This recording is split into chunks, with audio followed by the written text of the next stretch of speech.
In the back, are you all ready to go? I can hear everybody. Hello. I'm Betsy Griffith. I am a historian of women, and I'm delighted to be here tonight with Rebecca Brenner Graham, who is a historian of women and lots of other stuff. This is a self-introduction evening. So who's going to go first? So I get to introduce you. Okay.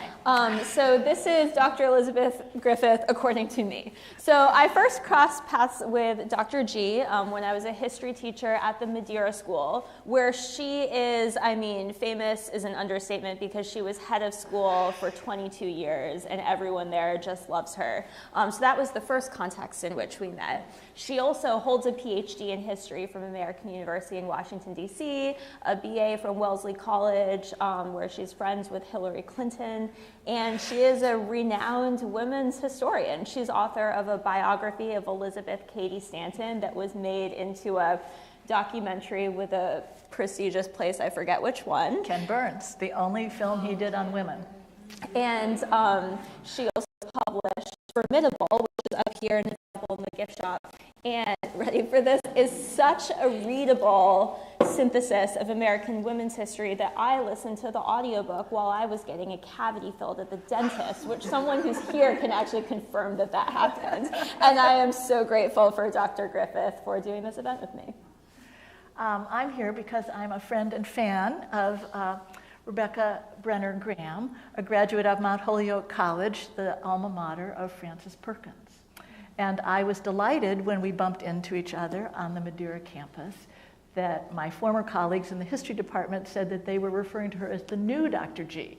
They were very tactful in not saying the young Dr. G. Rebecca also has a PhD from American University. We had several faculty members in common. And I wish I had had her discipline, her energy, her commitment when I was first starting out, because I have learned so much from her as a young scholar. She is a woman who sets herself word counts per day. She works really hard, and she has produced a book that is and will make an enormous contribution to American history.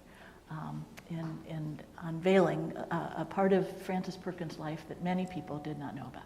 And I will say that the book is filled with more than just the immigration story about Frances Perkins. Did you know, I did not, with my PhD in American history, that Frances Perkins was the second cabinet member to be impeached? And that's part of the immigration story. Not impeached, but there was a resolution to impeach her. Which is... If she had been impeached, she would have been. That's the... We'll get to that, but there were no grounds to impeach her on the charge of treason, which the anti-New Dealers tried to do. So are you already intrigued? So full disclosure, we are fans of each other, and we've done this once before at Politics and Prose, and you will find that Rebecca is also not only in her prose, but in person, an engaging storyteller. This book is an important book. It reintroduces Frances Perkins. It gives us a different perspective on her. It chronicles her efforts to rescue German Jews at a time when American immigration laws were very restrictive. It summarizes those xenophobic immigration policies, and I think another of its contributions is it describes how Americans responded to the Holocaust after the end of the war and into the decades following. So it has, like every section, I learned something that I had not known before. And given that issues of immigration and Social Security, for which Perkins was responsible, and anti-Semitism are plaguing us today, that is a very timely book as well as a significant book. I may call on you to add footnotes to this, but the archives is a very special place for both of us. Any person who reveres history, American history, reveres this building, this institution, which safe keeps the records, the factual records on which the building blocks on which we make our books. All of that evidence is enormously important. I was just telling someone that I will never forget the first time I was invited to go into sort of the downstairs vault here, and my docent opened a drawer. They were these big metal drawers like architects keep plans in. Opens the drawer, and there is the typed copy of FDR's Day of Infamy speech with his penciled annotations. That has probably been now 40 years ago. And it still touches me. And that document now is at the FDR Library. Has it been moved? In Hyde Park. Aha. It's in their exhibit, which speaks to the fact that the whole presidential library system runs out of the National Archives, which reaffirms your point that this institution is really special. I'm just curious, how many in the room here are NARA employees? What? They are National Archives employees. Oh. A few of them, yeah. Thank you so much for your work. And I think I'll keep bragging on her. So Rebecca has used this resource not only for her own work, but as well as a history office intern, as a Cokie Roberts Fellow. After Cokie died, her family endowed a fellowship here, and you might have been among the first recipients. I might have been the third. I think I was the third class of Cokie Roberts Fellows.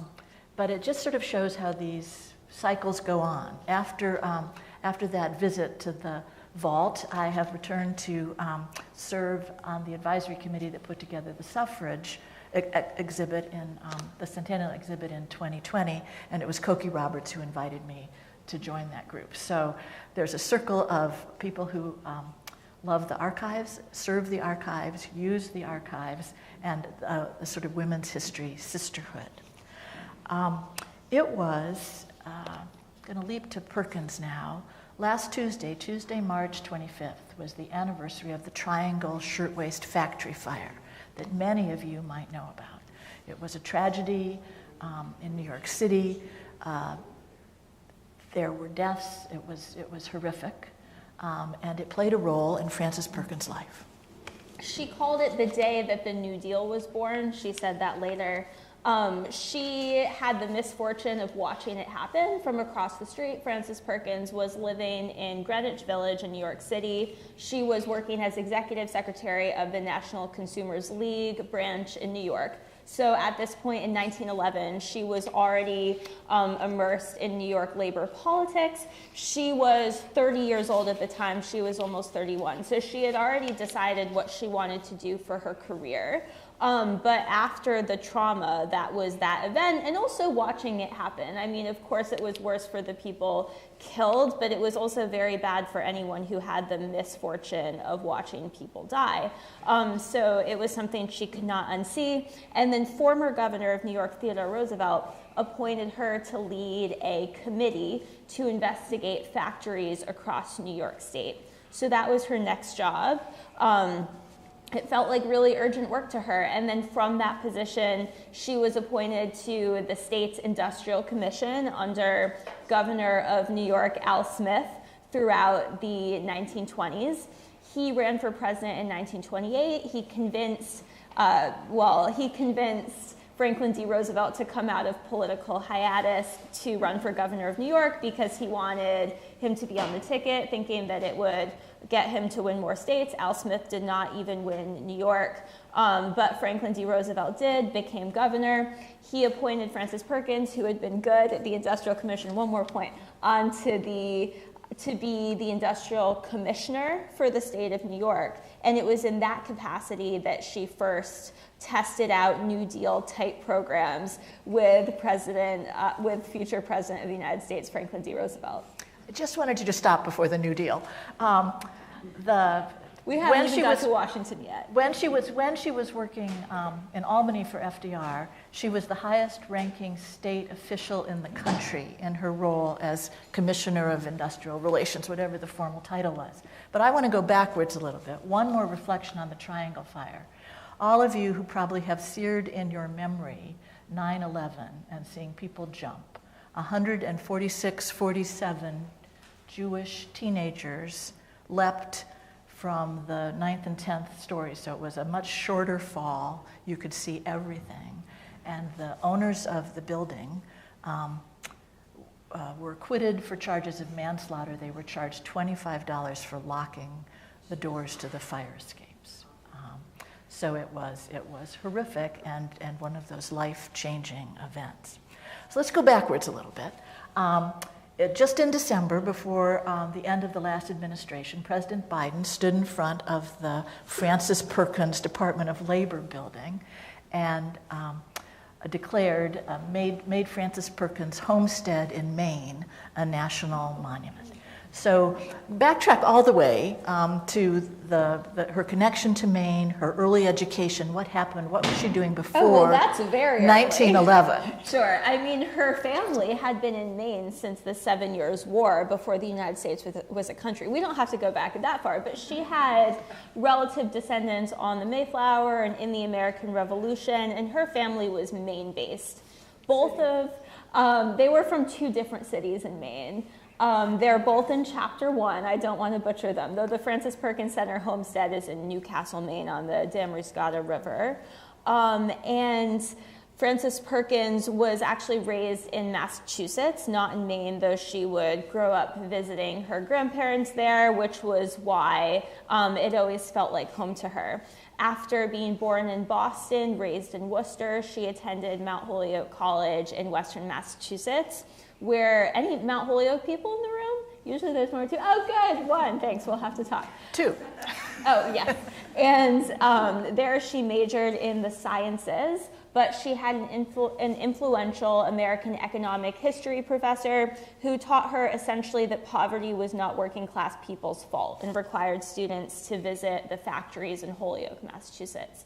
From Mount Holyoke, she had trouble finding a job because there were so few jobs for college-educated women at the time. So she had to do one of the only jobs available. She was a teacher. She taught science at the Ferry Hall Girls' School in Chicago, conveniently located near Hull House, famed settlement home co-founded by Jane Addams. Hull House was significant not only for clothing and feeding people in need, but also for providing education, entertainment, and a sense of community.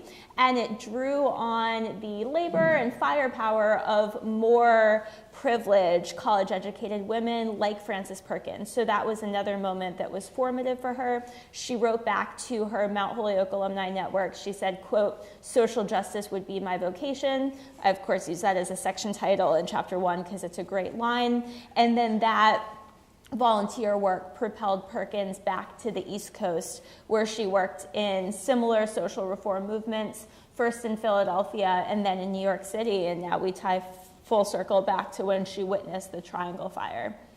So the Hull House Network is going to be significant throughout her life because it's these high-powered social justice reformers who keep showing up in all the good causes, the suffrage movement, the social reform, the labor reform, the immigrant reform throughout, and will have roles in the New Deal as well.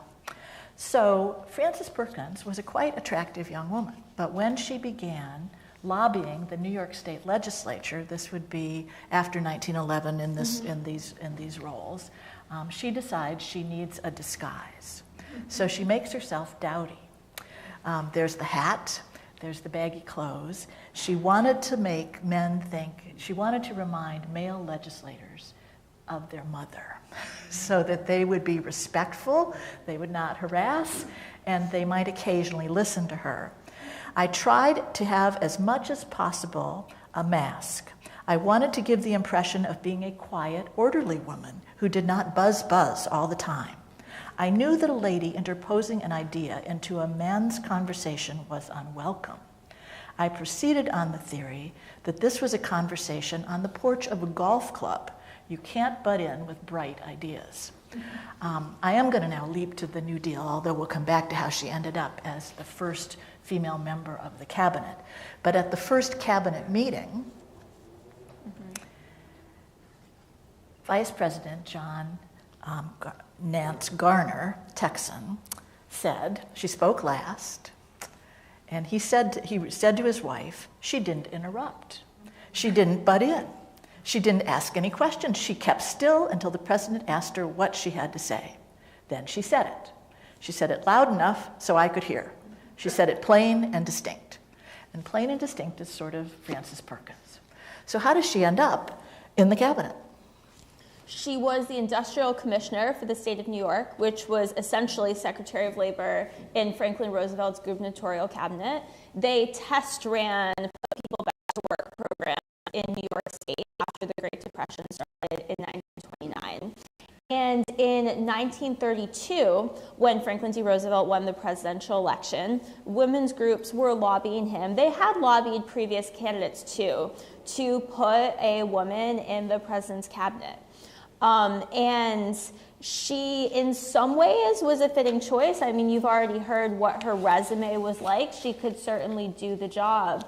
But also, the Labor Department was the newest cabinet department at the time. It would have had different optics if he had appointed a woman to one of the older departments, like the Department of State or the Department of War, which would become the Department of Defense. However, one of the opposing forces to her nomination was the labor unions, even though they were, by many measurements, progressive Democrats, because they were used to one of their own being Secretary of Labor. That matters a lot for my book because she was a pro-immigrant labor secretary. Previously, they had not been. And I mean, that's necessary for the rest of the story to occur, that difference. So despite her modesty, she's the only member of Roosevelt's cabinet who makes the cover of Time magazine. Being she was a trailblazer. And as you read in that quotation about how she had to navigate so many details, being a trailblazer is usually not glamorous. Her daily experience was not being on Time magazine. And usually when attention was brought on to her, it was not going to make her day easier. And it probably didn't make her day easier to be the only cabinet person on time.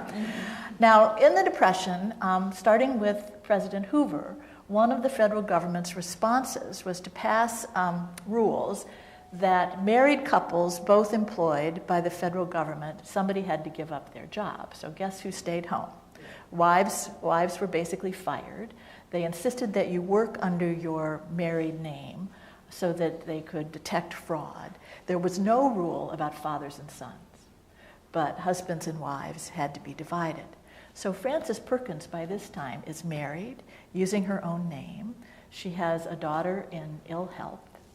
And how many people knew that about her? Was she trying to keep a low profile so she would not be criticized when those rules were in effect? Her colleagues knew that her husband was ill and hospitalized and that she was the breadwinner for the family. She tried to keep that out of the press as much as possible, but not only that, she tried to stay out of the press as much as possible. She didn't even want credit for the great work that she was doing, because like I mentioned, when she was in the press, it often backfired. Her daughter, Susanna, was vivacious and had a lot of success. Yes, she also struggled with her mental health, and sometimes that created a financial burden for Frances Perkins. So Frances Perkins was supporting her household and worrying about the health of her dependents. And I think if she had had her way, so like as historians, we try to stay very close to the records, and I try hard to do that. Here's an assumption that I make from the records that I feel I'm right about, which is that if Frances Perkins had had her way, she wanted to be a wife and a mother, and she wanted to pursue her social justice causes on the side. Yes. She was genuinely passionate about them. But I think if she had had things go the way she wanted, her husband would not have been hospitalized. He would have continued working in New York politics, which is what he had done. And she would be able to pursue her social justice causes without the immense pressure of being the first female cabinet secretary and supporting her family financially. She would have been more Eleanor Roosevelt than FDR's aide. Was she a suffragist? She voted as a woman. Cop out. I think because, so one of my areas of expertise is suffrage. I think because she was so committed to the work she was doing in industrial reform through her working career, 1918 through the New Deal, that was her.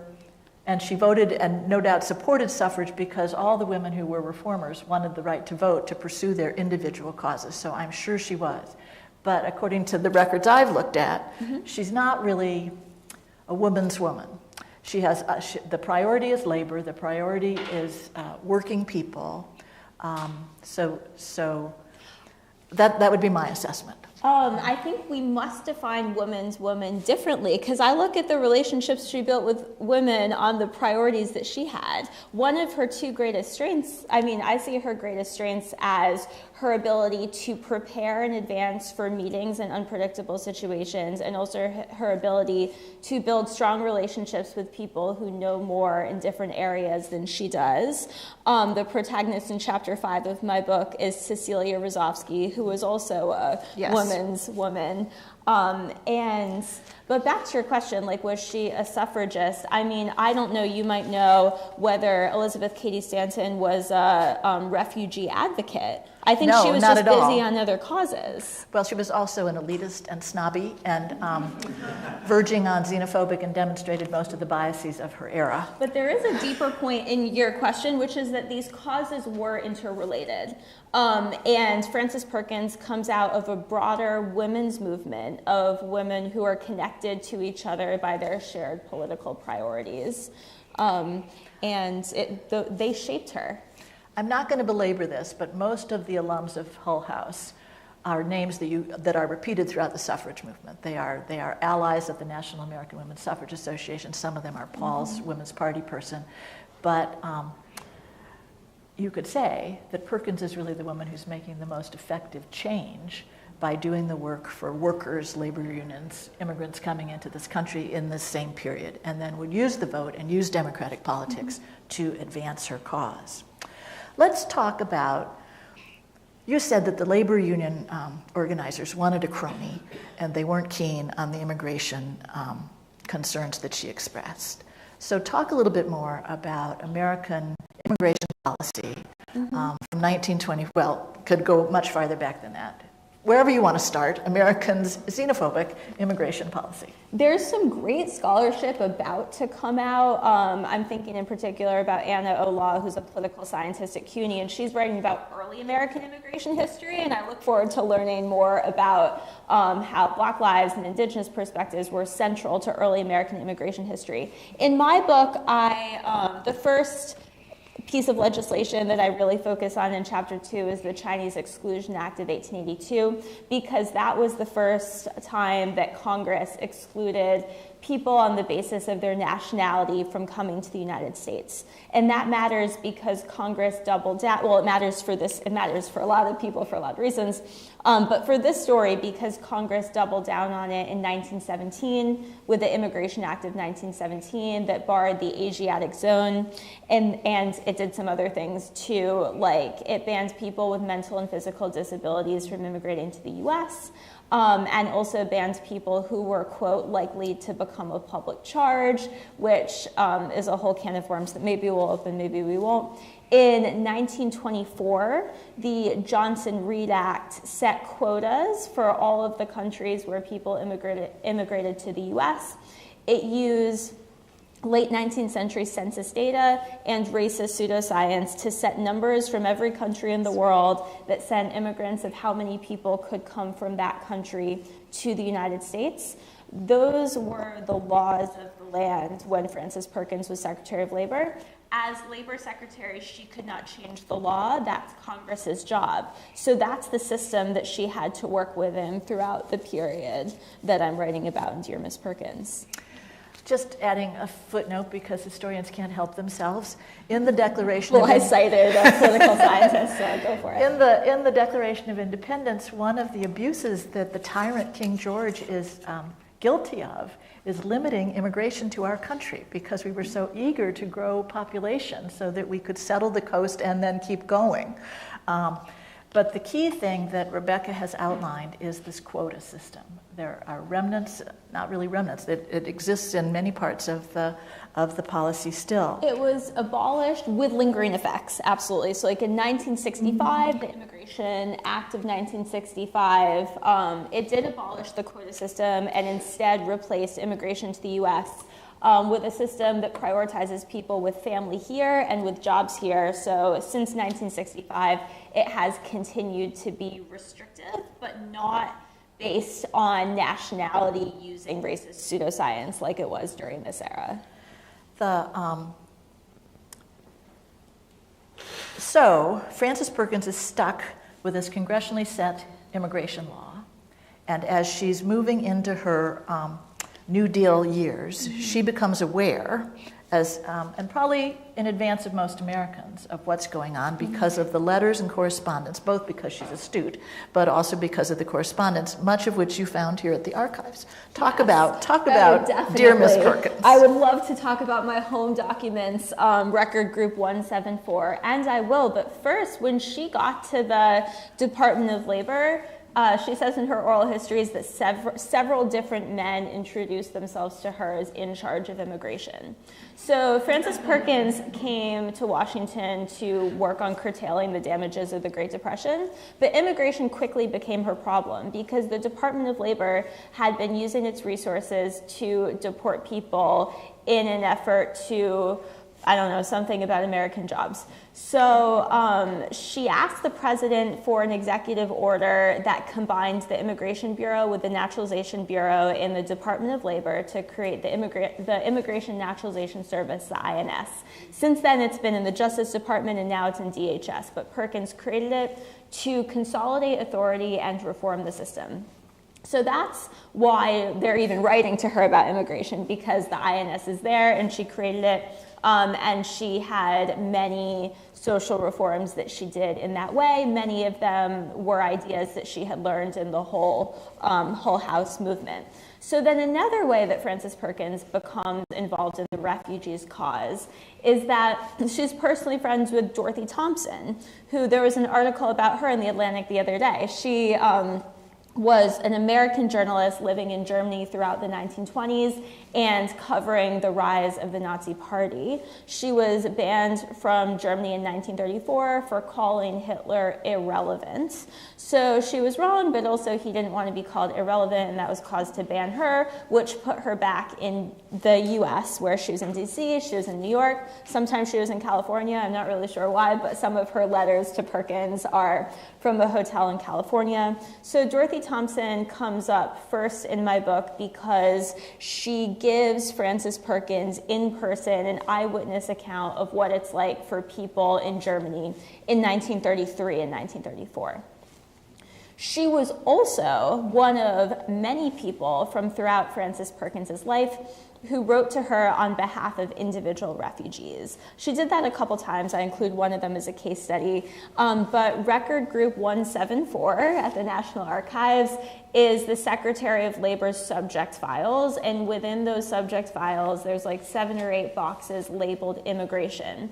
And it's just letter after letter of people writing to Perkins from all stages of her life and career. President Roswell Ham of Mount Holyoke at the time wrote to her, and people from Hull House and people that she knew in New York, and her dentist whose cousin was trapped in Austria and would find refuge in New Zealand, but most people in that situation could not.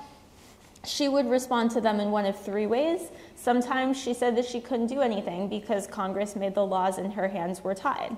Sometimes, like in the Dorothy Thompson example, she and Dorothy Thompson helped to explain to a refugee man named Felix that he could actually go to Mexico and obtain new paperwork and then come back as a visitor, and she would extend his visitor visa throughout the duration of the war. The 3rd way that she responded was to immediately extend the visitor visas, and that was the way that the count of lives saved through Perkins's efforts reached the tens of thousands. She had suggested as early as 1933 for visa extension to be the official policy of the executive branch. Franklin D. Roosevelt did make that decision after Kristallnacht in November 1938. He said in a press conference that it would be inhumane to kick them out. That was not the only time that she had suggested something, and a few years later, the administration actually did it, such as the experience of being a woman at work, right? Let's talk about anti-Semitism in America in this period. Perkins is really working without very many allies at all. Did she have allies in the administration? Did she have allies in the community? I've seen some data that says in polling after Kristallnacht, Protestants, Catholics, and Jews were polled about whether we should be changing our policy and admitting more Jewish refugees. And the numbers opposed were all above 75%, 80%. And even among Jews, because they felt so already discriminated against that they didn't want an influx of new Jews to make circumstances worse for everybody, seemed to be the interpretation. I question that. It's always, two Jews, three opinions. Like there is always a diversity of opinion in any community, especially when it's based on asking questions. Did she have allies, and did she have any Jewish allies or other allies in the New Deal administration? Oh, definitely. She had allies all over the place. She had allies in Congress. She had allies with other cabinet secretaries. She continued to work with people who she clashed with. She had allies in the activist groups with which she collaborated. Kristallnacht, like you mentioned, that data, and it is available. The Holocaust Museum has an online exhibit, Americans in the Holocaust, and it has all that data. It's very interesting. Kristallnacht is a crucial moment here because American support for refugees went from next to none to a little bit. And that allowed her to do things like convince FDR to extend visitors' visas. There was a piece of legislation in Congress, the Wagner-Rogers bill, the following year in 1939, that actually had a lot of momentum behind it. We mentioned that the AFL and the CIO had previously been anti-immigrant groups. Well, they both supported the Wagner-Rogers bill, and so did President Herbert Hoover, whose whole administration was anti-immigrant. He supported Wagner-Rogers bill. It would have let 10,000 German Jewish children into the United States in 1940 and then again in 1941, because this bill would have passed in 1939. So that would have been 20,000 lives. The idea behind children was that they would not take American jobs, and also that they would be more sympathetic to the American public, which might have a rise in anti-Semitism. So the Wagner-Rogers bill did not even make it to a floor vote in Congress, despite significant support behind it. I already mentioned a few of the sources of support. And then also the following year, there was another bill called the King-Havner bill that realized that if the quota system could not even be adjusted to accommodate children, well, we might as well open another quota in the American colonized territory of Alaska. And that was a bill, also had significant support, also did not make it to a floor vote. And does that answer your question? Yes.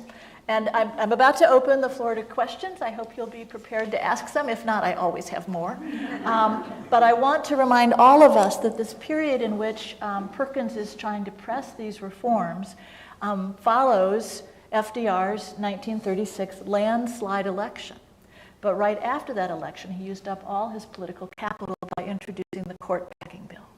So the court packing bill to increase the size of the Supreme Court because they had been ruling his earlier legislation unconstitutional.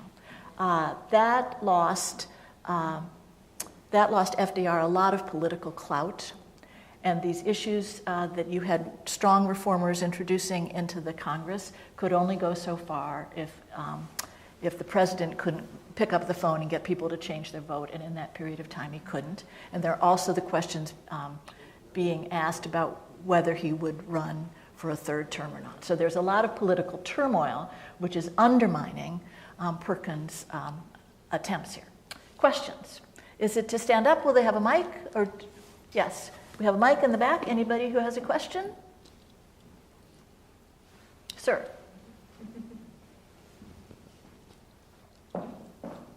It's perhaps an obscure question, but I'm wondering, Go for it. I'm wondering whether your research was able to uncover whether her salary was equivalent to other cabinet members. What a good question. That's such a great question. The only time I reference her salary is in relation to, short answer is I have to look that up, but longer answer is that when she received a book deal offer in 1946 to write The Roosevelt I Knew, which she was not particularly excited to write, she felt that she had to say yes because the advance was greater than her government salary, which shows how small her salary was as Secretary of Labor.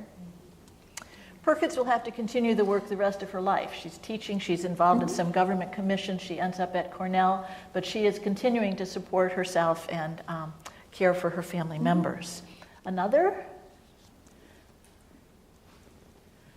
As we're pausing until the next person raises their hand, what is your feeling as a historian about making retrospective judgments about characters that protagonists, actors that you've written about? Some of these people, when you deserve less respect, I think, as you get to know them better. Personally, I'm not that fond of Franklin Roosevelt, having written about him. But it's a challenging thing to do, to make judgments from our perspective about people in their particular time period. How did you resolve that? The interesting historical questions to me start with how and why. So something that didn't happen doesn't really matter. It could be interesting for a counterfactual novel, but that's the novelist's job. I'm interested in how the history happened, why it happened that way.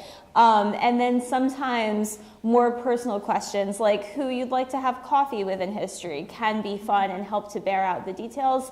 But for me as a historian, the details serve a greater purpose of finding out how and why. Those questions are important to me because they yield answers that have longer resonance.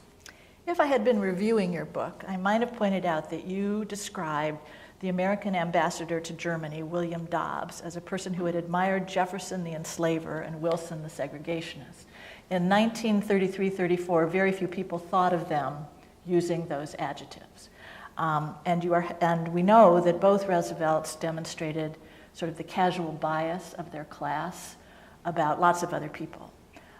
So there are judgments that could be made, but you are restrained usually in It's making not them. a judgment to say that Thomas Jefferson was an enslaver. It's not a judgment to say that Woodrow Wilson was a segregationist. Those are just facts. No, but they're facts that we recognize today in a way that they were not recognized in the 30s. And They definitely recognized, they being enslaved by Jefferson, they knew that he was an enslaver from the perspective of the people that he enslaved, the people who had to return to the black cafeteria in the new Department of Labor in 1913. The selection of information does convey a perspective. And I think that that's important. I want to narrow this to using it to describe, well, maybe the better way to approach this is what was William Dobbs' role in advancing or keeping Jews in Germany? Oh, the ambassador to Germany during this time? I mean, that was a really hard job. He tried his best with the perspectives that he had. I think an ambassador's job is to advocate for American interests and to build relationships. And I cite on that in The Garden of the Beasts, and that's a good read on It's that just topic. that's really the only time in the book that you are using contemporary judgments on Dobbs, and I found it disconcerting. But it is a challenging question for anybody who's doing history today because clearly we know so much more and public attitudes have changed in such a broader way. Any other questions from the floor? Yes, please. And then here, the young lady, and then the gentleman in the front row. Hi, so I have a question for you about your research and writing process. In your acknowledgments, you have a special shout out to your students at the Madeira School, the high school. So I wonder if you could speak more about how your experience as a high school history teacher informed your writing. Thank you so much for asking. No better students, let me just say. I mean, last night I got to go to a book club that included multiple of my students' mothers, and it was like Madeira students 30 to 40 years later. And one thing that these mothers were doing that reminded me of my students is like I would give an example of a historical detail, and they would make a broader statement about human nature. And it just came across as so profound to me, and I loved to hear it. more specifically, I test ran the introduction in my 12th grade Holocaust Studies class before I wrote it. It was a historical anniversary of Kristallnacht in fall 2023 when I was finishing my manuscript, and I opened class that day with, I think it was an NPR clip about Kristallnacht, and I used it as an entry point into the longer story of American responses to Nazism. And that was, it did hold their attention. You know if it doesn't, because like they might fall asleep on the desk. They might take pictures of each other falling asleep on the desk. That only happens like a handful of times. But being a high school teacher, they'll keep you honest about what's important and what's not, and that was invaluable while writing. But it wasn't only my students, it was also my colleagues. For example, when I was writing chapter 12 on the history of how American immigration law is remembered in the United States, there are very few secondary sources on that so far.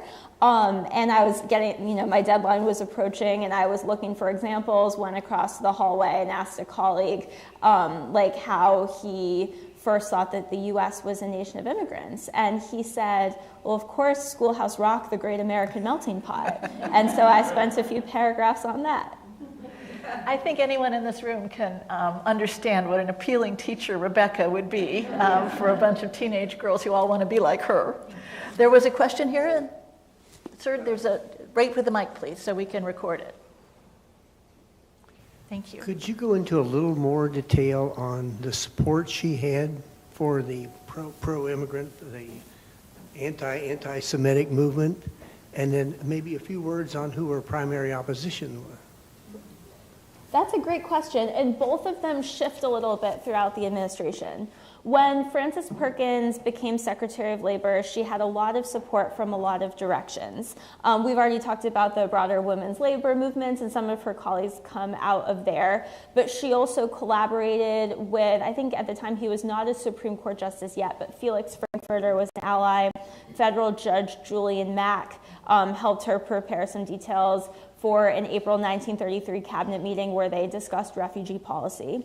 Also, her solicitor of labor, Charles Wyzanski, was a 27-year-old graduate of Harvard Law School who was very important for that work. So that's on the legal side. She also had friends in Congress like Caroline O'Day and also Robert Wagner, who was a New Deal legislator, but also, that's why it's called the Wagner-Rogers Bill. Like, Robert Wagner was the guy. Robert Wagner also introduced the King-Havner Bill about Alaska. I guess King and Havner were busy that day. I don't know why they weren't there, but Robert Wagner did introduce it. And then the opposition, the patriotic societies, were against immigration, especially Jewish immigration.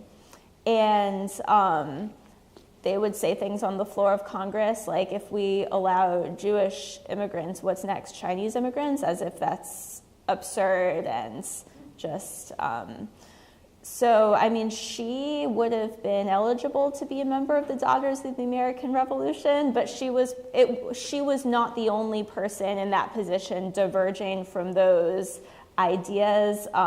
She was one of many. I mentioned Cecilia Rozovsky earlier, who was her partner in a child refugee program run out of the Department of Labor. Also, Catherine Lenroot was at the helm of the Children's Bureau in the Department of Labor. So again, these are all women working together. She was good at making friends.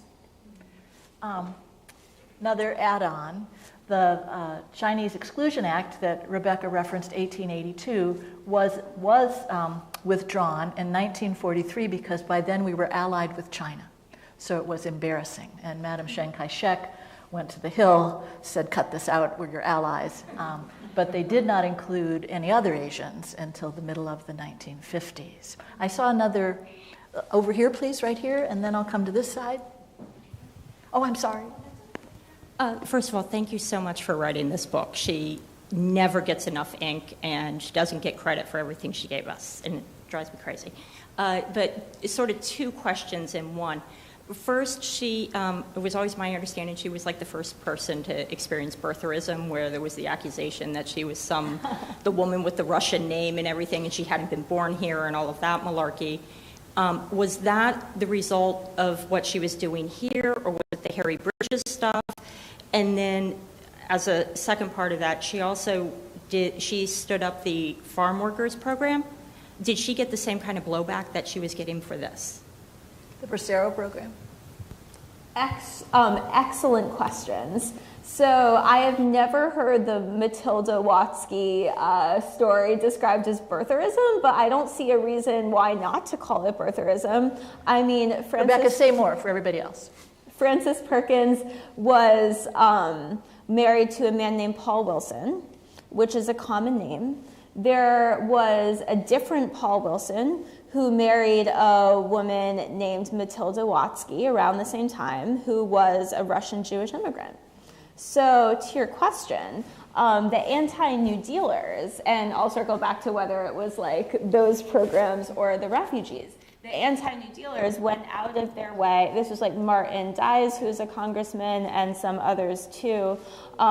They found the wedding records of this other Paul Wilson and this woman named Matilda Watsky, and they said Frances Perkins was born in Russia and is Jewish, and her name is actually Matilda Watsky.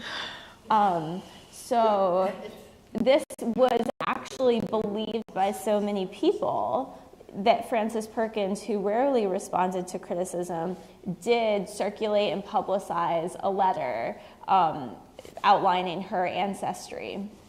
In that letter, she lied about her age throughout her entire career. She told people she was born in 1882, even though she was born in 1880, because to the point of like gender at work and optics, she wanted to appear not older than Franklin D. Roosevelt. So my favorite thing about the Matilda Watsky response letter is that she outlines her ancestry, and then she says, I was born in Boston in 1882. So, no, you were literally born in 1880. So when I was looking at this whole, so you mentioned the name Harry Bridges. He was an immigrant from Australia in 1920. No one cared. He became the spokesman for the dock workers on the West Coast in 1930. I mean, the dock workers cared, their employers cared, and he led a successful strike in 1934. It was not until 1935 when the National Labor Relations Act, the Wagner Act, provided a legal mechanism for strikes and unions, that all of this backlash snowballed into calling Episcopalian American Revolution descendant Frances Perkins a Russian Jewish immigrant named Matilda Watsky. It affected her immigration policy. It had real consequences for refugees, but it was backlash to the Wagner Act, not to her immigration policy. Was there yes, and then here? I just wanted to ask, of all the things that Frances Perkins did, both in New York and in Washington, from learning so much about her, was there something that she in her own mind thought was one of her most important contributions, and what was that? Absolutely. It was not this story. It was not the refugee policy story. This is a sad story that overall I think was deeply frustrating for her. Based on what she chooses to emphasize in the Roosevelt I Knew and also in her oral history, Frances Perkins was most proud of the Social Security Act of 1935, the Wagner Act of 1935, and I would even say especially the Fair Labor Standards Act of 1938, because that's the one that comes directly out of the Hull House movement and witnessing the Triangle Shirtwaist Factory fire. And when you think about the legacy, her legacy in legislation and in the lives of every American, it's just remarkable. You had a question. Could we get a microphone in the second row, please? So she clearly had a lot of headwinds in this activity, but can you talk about some of the success?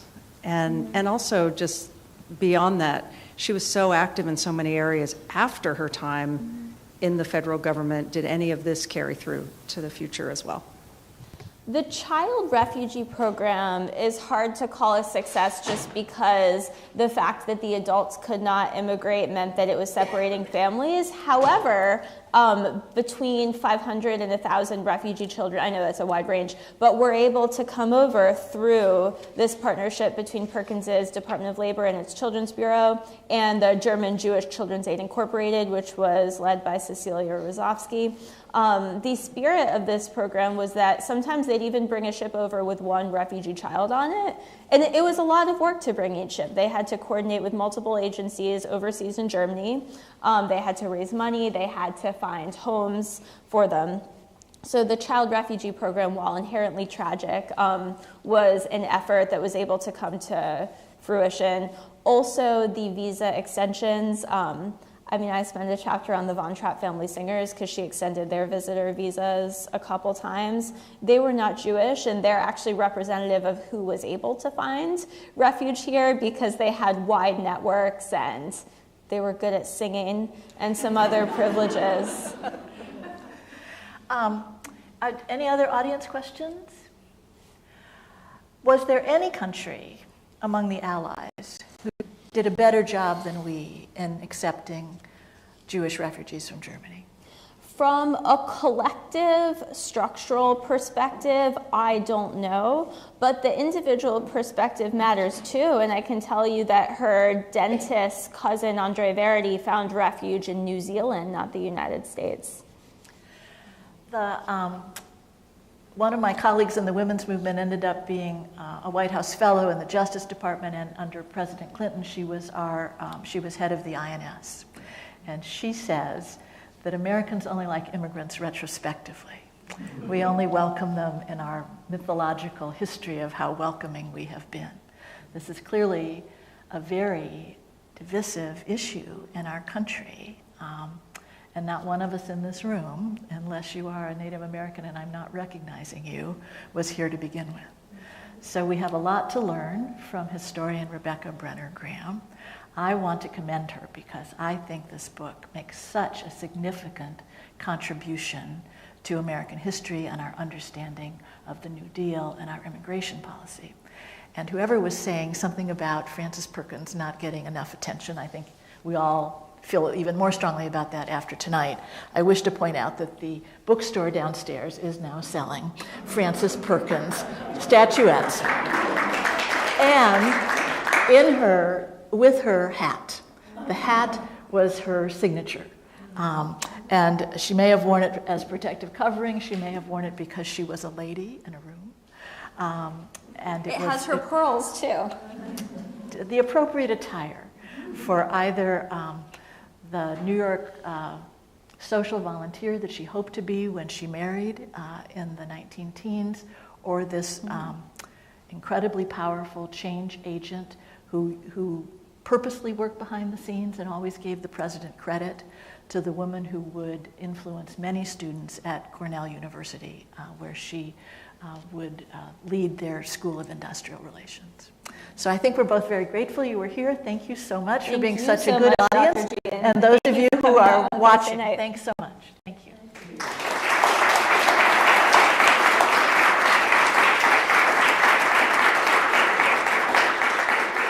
There's going to be an opportunity for you to have books signed by Rebecca, but I'm not sure where that is. Maren, where will... just outside the door, so easy to do. This is a book you want to have.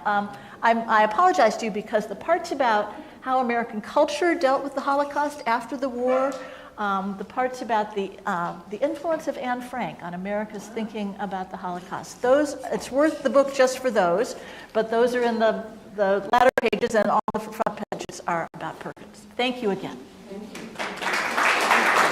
Thank you again. I thought we were better this time. I agree. Yeah, thank you.